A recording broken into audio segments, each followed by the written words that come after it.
नमस्कार दोस्तों, के एग्जाम फाइट में आपका स्वागत है। कैसे हैं आप सभी? उम्मीद है आप सभी सही होंगे और आपकी UPPCL TG 2 BARC NPCIL SAIL आदि परीक्षाओं की तैयारी अच्छी चल रही होगी। दोस्तों, इन सभी परीक्षाओं को ध्यान में रखते हुए हमने इलेक्ट्रिशियन थ्योरी से कुछ महत्वपूर्ण प्रश्नों की सीरीज स्टार्ट की है, जो कि ये सीरीज आपकी टॉपिक वाइज है।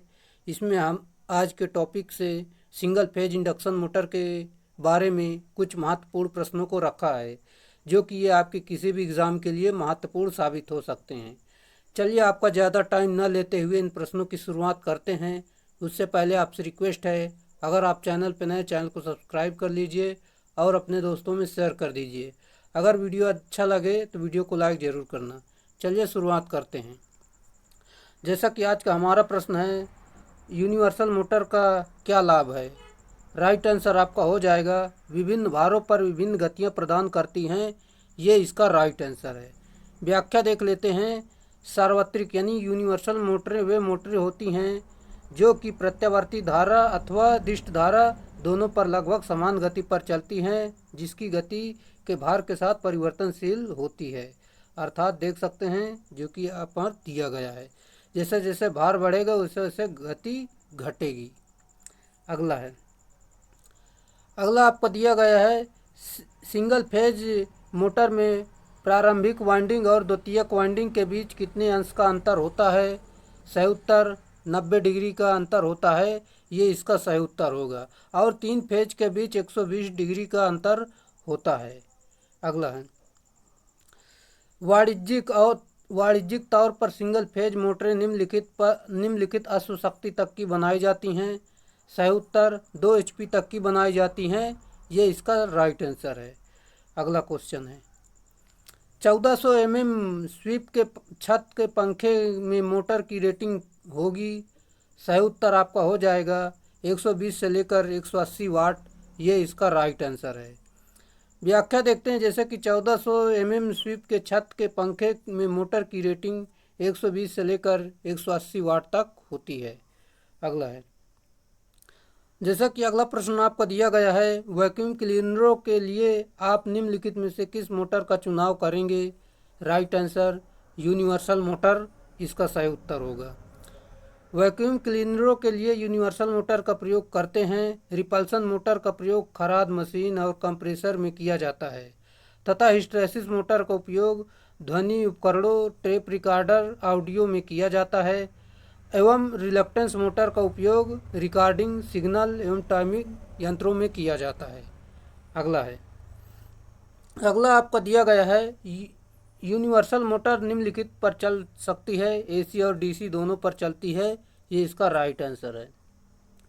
अगला है, निम्नलिखित में से कौन सी सिंगल फेज मोटर सबसे सस्ती होती है? Right answer capacitor start motor. ये इसका राइट आंसर होगा। अगला है,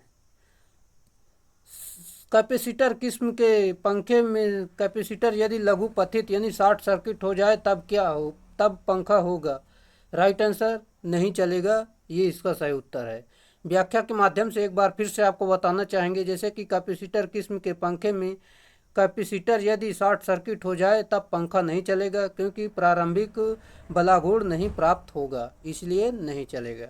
अगला है, सिंगल फेज प्रेरण मोटर आमतौर पर निम्नलिखित पर प्रचलित होती है। सही उत्तर आपका हो जाएगा option number D 0.5 power factor पश्च। ये इसका राइट आंसर है। यहाँ पर हम देखते हैं, जो कि दिया गया है, सिंगल फेज मोटर आमतौर पर 0.6 पावर फैक्टर पर पश्च प्रचालित होती है। ये इसका सही उत्तर है। अगला है, निम्नलिखित में से किस उपकरण के लिए सबसे कम रेटिंग की मोटर की आवश्यकता होती है? बिजली की घड़ी की। ये इसका सही उत्तर है। फिर से एक बार आपको बताना चाहेंगे, बिजली की घड़ी के लिए सबसे कम रेटिंग की मोटर की आवश्यकता होगी। बिजली की घड़ी के लिए shaded pole motor single phase तुल्यकालिक मोटर प्रयोग में लाई जाती है। अगला है, एक परिक्रमण प्रति मिनट की निम्नलिखित गति वाली कौन सी सिंगल फेज मोटर उपलब्ध है? Shaded pole motor. ये इसका सही उत्तर है। चलिए अगले प्रश्न पर चलते हैं। अपकेंद्री स्विच का उपयोग सामान्यतः किया जाता है। सही उत्तर capacitor start capacitor run motor में इसका प्रयोग करते हैं, जैसे कि इसका राइट आंसर हो जाएगा ऑप्शन नंबर सी। अपकेंद्री स्विच का उपयोग सामान्यतः capacitor start capacitor run motor में किया जाता है, जो प्रारंभिक वाइंडिंग के साथ सीरीज में जुड़ी रहती है। अगला है, रिलक्टेंस मोटर में बलाघूट टार्क किसकी मदद से उत्पन्न होता है? सही उत्तर चुंबकीय क्षेत्र, ये इसका राइट आंसर है। व्याख्या के माध्यम से आपको फिर से बताना चाहेंगे, जो कि दिया गया यहाँ पर, रिलक्टेंस मोटर में बलाघूट यानी टार्क चुंबकीय क्षेत्र की मदद से उत्पन्न होता है। यह एक सिंगल फेज तुल्यकालिक मोटर यानी सिंक्रोनस मोटर होती है। इसका उपयोग सिंगलिंग युक्तियों में होता है। अगला है, प्रतिकर्षण यानी रिपल्सन मोटर में ब्रशों का जोड़ा जाता है। सही उत्तर एक दूसरे से जंपर तार की मदद से जोड़ा जाता है, ये इसका सही उत्तर है। व्याख्या देख लेते हैं, मतलब अगले प्रश्न पर, एक ऐसी मोटर जिसमें रोटर वाइंडिंग नहीं होती है वह है हिस्टैरिसीस मोटर होती है, राइट आंसर है। हिस्टैरिसीस मोटर में रोटर वाइंडिंग नहीं होती है। हिस्टैरिसीस मोटर लगभग तुल्यकालिक मोटर के समान होती है। हिस्टैरिसीस मोटर में डीसी सप्लाई की आवश्यकता नहीं पड़ती है।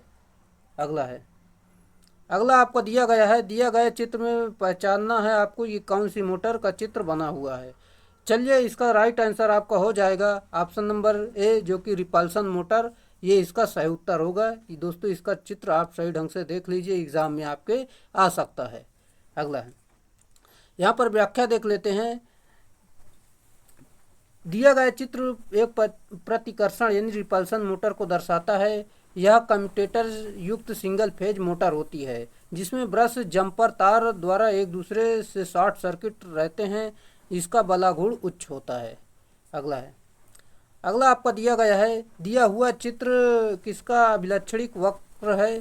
राइट आंसर आपका हो जाएगा यहाँ पर option number A, universal motor, ये इसका सही उत्तर है। जैसा कि यहाँ पर आप देख लें, गति बढ़ रही है, जो कि यहाँ पर टार्क बढ़ता है। चलिए, अगला है, अगला आपका दिया गया है, रेफ्रिजरेटर में यूनिवर्सल मोटर का प्रयोग किया जाता है क्योंकि सही उत्तर उच्च स्टार्टिंग बलाघूट टार्क यानी बलाघूट प्रदान करता है, ये इसका सही उत्तर है। व्याख्या एक बार फिर से देख लेते हैं। रेफ्रिजरेटर में यूनिवर्सल मोटर का प्रयोग किया जाता है, जो उच्च स्टार्टिंग बलाघूट यानी टार्क प्रदान करता है, इसलिए रेफ्रिजरेटर में यूनिवर्सल मोटर का प्रयोग किया जाता है। अगला है, निम्न में से कौन एक अनुत्तेजित सिंगल फेज तुल्यकालिक मोटर होती है? रिलक्टेंस मोटर सही उत्तर होगा। व्याख्या देख लेते हैं। रिलक्टेंस मोटर एक अनुत्तेजित सिंगल फेज सिंक्रोनस मोटर होती है। इसका प्रयोग संकेतन युक्तियों, रिकॉर्डिंग यंत्रों तथा कई प्रकार के समयांकों तथा फोनोग्राफ में किया जाता है। AC series motor DC series motor के समान होती है। प्रतिकर्षण मोटर एक फेजी दिक् परिवर्तक मोटर होती है। यूनिवर्सल मोटर एसी तथा डीसी दोनों पर सामान्य कार्य करती है। अगला है, सिंगल फेज मोटर के मामले में निम्नलिखित में से किस कैपेसिटर की प्राथमिकता दी जाती है? सही उत्तर इलेक्ट्रोलाइट कैपेसिटर, राइट आंसर है। इलेक्ट्रोलाइट कैपेसिटर का प्रयोग किया जाता है। इसकी जो दक्षता कैपेसिटी होती है 300 माइक्रोफैरड होती है और सिंगल फेज मोटर को स्टार्ट करने में सबसे सस्ती विधि होती है। अगला है, सीलिंग पंखा के लिए आमतौर पर सिंगल फेज मोटर किस्म होती है, स्थायी कैपेसिटर किस्म, ये इसका सही उत्तर है। व्याख्या देख लेते हैं। स्थायी कैपेसिटर मोटर का प्रयोग किया जाता है। इस स्थायी कैपेसिटर मोटर में सेंट्रीफ्यूगल स्विच की आवश्यकता नहीं होती है। अगला है, निम्नलिखित में से किस मोटर की गति शून्य भार पर उच्चतम होती है? सीरीज मोटर, ये इसका सही उत्तर है। जैसा कि सीरीज मोटर की स्टार्टिंग टार्क मैक्सिमम होता है यानी ज़्यादा होता है, और क्योंकि इसका स्टार्टिंग टार्क धारा के वर्ग के समानुपाती होता है, जैसा कि यहाँ पर आप देख रहे हैं, और नो लोड में स्पीड अधिक होती है। शंट मोटर की स्पीड लगभग कांस्टेंट होती है। अगला है, जैसा कि प्रतिकर्षण परिवर्ती यानी स्टार्ट प्रेरण मोटर में मोटर चलाते समय ब्रश पर क्या होगा? सही उत्तर दिक् परिवर्तक से उठे और यांत्रिकता से दिक् परिवर्तक लघु पथ होगा, ये इसका सही उत्तर होगा। यानी कम्यूटेटर से उठेंगे और यांत्रिक यानी मैकेनिकल से दिक् परिवर्तक यानी कम्यूटेटर लघु पथ यानी शॉर्ट सर्किट होगा। ये इसका सही उत्तर है।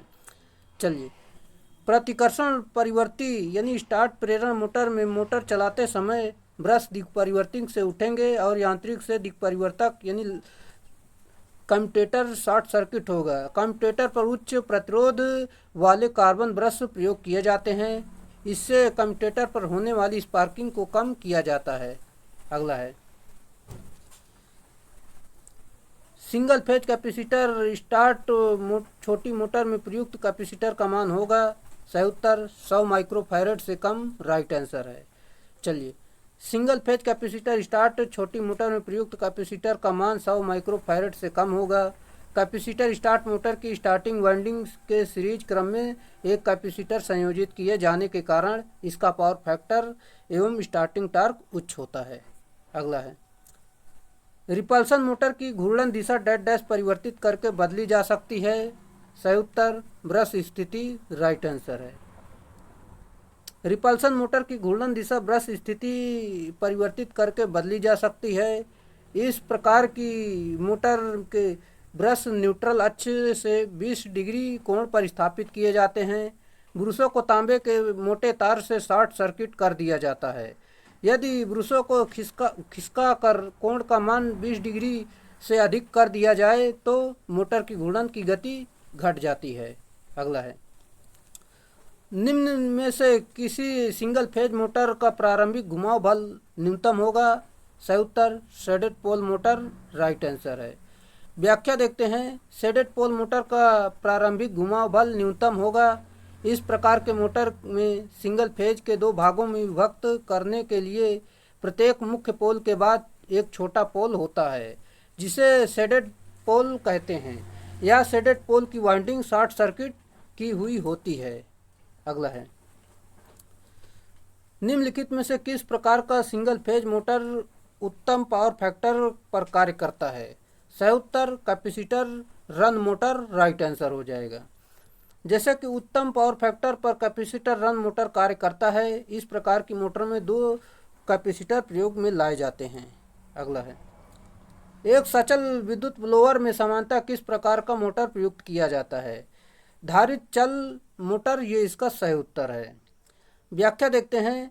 एक सचल विद्युत ब्लोअर में सामान्यतः धारित चल मोटर प्रयुक्त किया जाता है। इस मोटर की स्टार्टिंग टॉर्क अधिक होता है और यह लोड पर स्टार्ट हो जाती है। यह ड्रिल मशीन तथा लेथ मशीन आदि में प्रयोग किया जाता है इसका प्रयोग। अगला है, सिंगल फेज मोटर जिसकी घूर्णन दिशा का परिवर्तन संयोजन को बदल कर नहीं किया जा सकता डैश डैश कहलाती है। प्रतिकर्षण प्रेरण मोटर कहलाती है राइट आंसर है। व्याख्या देख लेते हैं। सिंगल फेज मोटर जिसकी घूर्णन दिशा का परिवर्तन संयोजन को बदल कर नहीं किया जा सकता प्रतिकर्षण प्रेरण मोटर कहलाती है। मोटर की सीरीज क्रम में बाह्य रियोस्टेट अथवा फील्ड वाइंडिंग में से 3 से 4 टेपिंग्स निकालकर इसकी घूर्णन गति को घटाया जा सकता है, परंतु गति बढ़ाई नहीं जा सकती। अगला प्रश्न है, छत के पंखे का एक समूह जीर्णोद्धार के बाद फिर से लगाए गए जिसमें से 2 पंखे में डगमगाहट पाई गई, तो इस डगमगाहट के लिए निम्नलिखित में से कौन सा कारण हो सकता है। सही उत्तर पंखे का घूर्णक बदल गया, ये इसका सही उत्तर है। व्याख्या देख लेते हैं। जो कि छत के पंखों का एक समूह जीर्णोद्धार के बाद फिर से लगाए गए, इनमें से 2 पंखों में डगमगाहट पाई गई। इस डगमगाहट के लिए पंखे का घूर्णक बदल गया होगा। चलिए अगला है, शेपर मशीन का स्पेसिफिकेशन किया जाता है। सही उत्तर स्ट्रोक की लंबाई के आधार पर, ये इसका राइट आंसर है। व्याख्या देखते हैं। शेपर मशीन की स्ट्रोक की लंबाई के आधार पर विशिष्ट किया जाता है, जबकि प्लेनर मशीन के कार्यखंड के टेबल के आधार पर विशिष्ट किया जाता है। अगला है, अगला आपका दिया गया है, स्वसंतुलित उपकरणों में किस प्रकार के मोटर का प्रयोग किया जाता है। यूनिवर्सल मोटर का प्रयोग करते हैं राइट आंसर है। ये थे आज के प्रश्न जो कि हमने कंप्लीट किया। और दोस्तों कल के वीडियो में ये पूरा आपका सिंगल फेज इंडक्शन मोटर पूरा ख़त्म हो जाएगा और इसके बाद हम नया टॉपिक शुरू करेंगे। ये सारी वीडियो आप देखते रहें, आपके यूपीपीसीएल टीजी2 के एग्ज़ाम के लिए काफ़ी महत्वपूर्ण यानी काफ़ी इसमें से हेल्पफुल आपको साबित होगा।